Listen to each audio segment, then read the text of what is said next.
ప్రతిరోజు కూడా 10 మందికి విఐపి బ్రేక్ దర్శనం ప్రతిరోజు పెడతానని వారు వాగ్దానం చేసింది. మీరు దమ్ముందా మీ జనార్దన్కి? మీరు చెప్పగలరా? ఏమీ చేయరు, ఏమీ చేత కాదు. ఒక అన్యాయంగా మాట్లాడటం, భాషల గురించి ఏదో మాట్లాడటం, ఎంత నీచంగా దిగజారి మాట్లాడుతున్నారు మీరందరూ.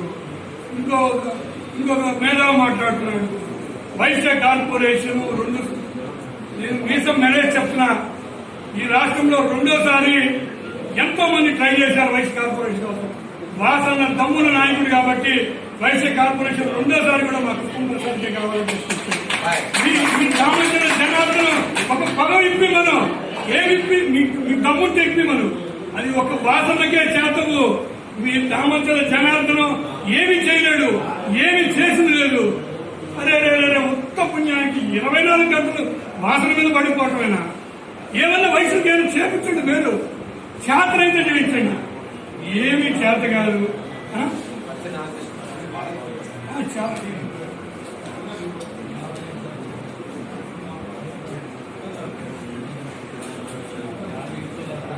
ఇంకా మీ అందరికీ తెలుసు, లోకల్లో చాలా మంది ఆర్యవైశ్యులు బాధపడుతూ ఉంటారు.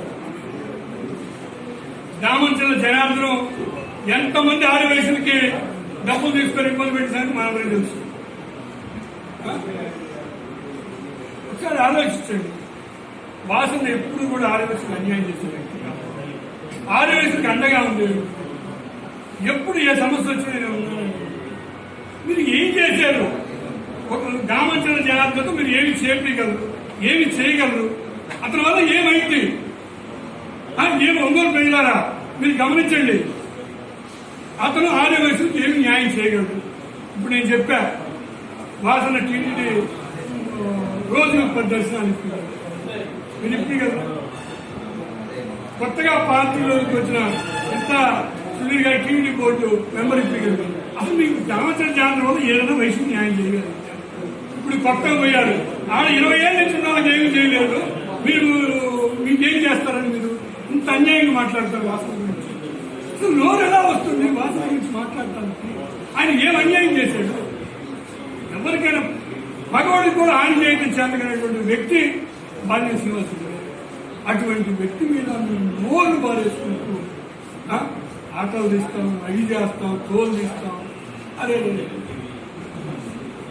ఎంత అన్యాయం, ఎంత అన్యాయం. సరే ఆలోచించండి. వాసన గురించి మాట్లాడేటప్పుడు వాసన క్యారెక్టర్ ఏంటి? ఇంకొక చిన్న విషయం, ఇప్పుడు ఆ పార్టీలో చేరు ఒక ఆర్యవైశ్యులు ఇబ్బంది పడకూడదని ఆ నింద మోసాడో లేదు కావాలని నువ్వు చెప్పు. ఇప్పుడు నువ్వు ఆ పార్టీలో చేరావు కదా, వాసనకి సంబంధం ఉందా? 5 కోట్ల అవాల మంత్రిని నిందపడ్డాడు. బాలు నా మనిషి, నా పార్టీ మనిషి అని చెప్పాడు. ఇప్పుడు చెప్పమని మీ దామంచల జనార్దన్ అట్లా నిజాయితీగా అది ఏ విధంగా వాసన ఇంత అన్యాయంగా ఆడిపోసుకుంటున్నారే? ఏం పాపం చేశాడు వాసన? ఆర్యవైశ్యులకు అండగా ఉంటున్నా, అడిగిందల్లా చేయటమా? మీరేం చేశారు? మీ వల్ల ఏమైతుంది? మీ దామంచల జనార్దన్ వల్ల నేను ఇది ఆర్యవైశ్యులకు చేయగలను అని ఏమి చేశాడు చెప్పండి. మేము దమ్ముగా చదువుతున్నాం, ఛాలెంజ్ గా చదువుతున్నాం. ఆర్యవైశ్యులకు ఇంత గొప్పగా బాల్య శ్రీనివాసరెడ్డి గారు న్యాయం చేశారు చేశారు చేశారు. దమ్ము మీసం మేరే చెప్తున్నాం. ఇది బాల్య శ్రీనివాసరెడ్డి గారు ఒక్కరి వల్ల అయితే, ఇంకా ఎవరి వల్ల కూడా కాదు. అది బాల్య శ్రీనివాసరెడ్డి గారు అంటే ఊరక ఏదో మాట్లాడి ఒంగోలు ప్రజల్ని 24 గంటలు తప్పుగా పట్టించే విధంగా ఊరుకుంటున్నామే. వాసన గురించి ఏం మాట్లాడినా ఊరుకుంటున్నామని. మేము తాటలు దిగలం, మేము ఖబర్దార్ అనగలం, మేము ఛాలెంజ్ చేయగలం. కాకపోతే ఆర్యవైశ్యులు ఆ సంస్కృతి కాదు. వాసన మీకు అందరికీ తెలుసో లేదో, వాసన మనస్తత్వం. ఒకరికి ఏదన్నా తెలుగుదేశం పార్టీలో ఉన్న ఆర్యవైశ్యుడికి అన్నా ఈ ఇబ్బంది వచ్చింది, నువ్వు ఇది చేయబాకంటే వద్దు, నీకేమి కావాలంటే చేసుకో, అతన్ని ఇబ్బంది పెడతామనే పరిస్థితి. నేను మాట్లాడేటప్పుడు ఒకటే గుర్తుపెట్టుకోండి, నిత్యం ఆలోచించండి. 24 గంటలు వాసన మీద పట్టడం ఆయన ఏం చేశాడు? ఏం అన్యాయం చేశాడు వయసులకి? ఆర్యవైశ్యులకి ఆయన ఏం అన్యాయం చేశాడు? అదే ఇప్పుడు ఇక్కడ చేరారు తెలుగుదేశం నుంచి కొంతమంది 15 ఏళ్ళ నుంచి కూడా ఉన్నారు. వాళ్ళు ఏం న్యాయం చేశారు? ప్రతి ఒక్కటి కూడా మేము చెప్తున్నాం. దయచేసి ఒంగోలు నియోజక ఆదివాసీ సోదర సోదరిమణులు కూడా ఉపయోగపడాలి.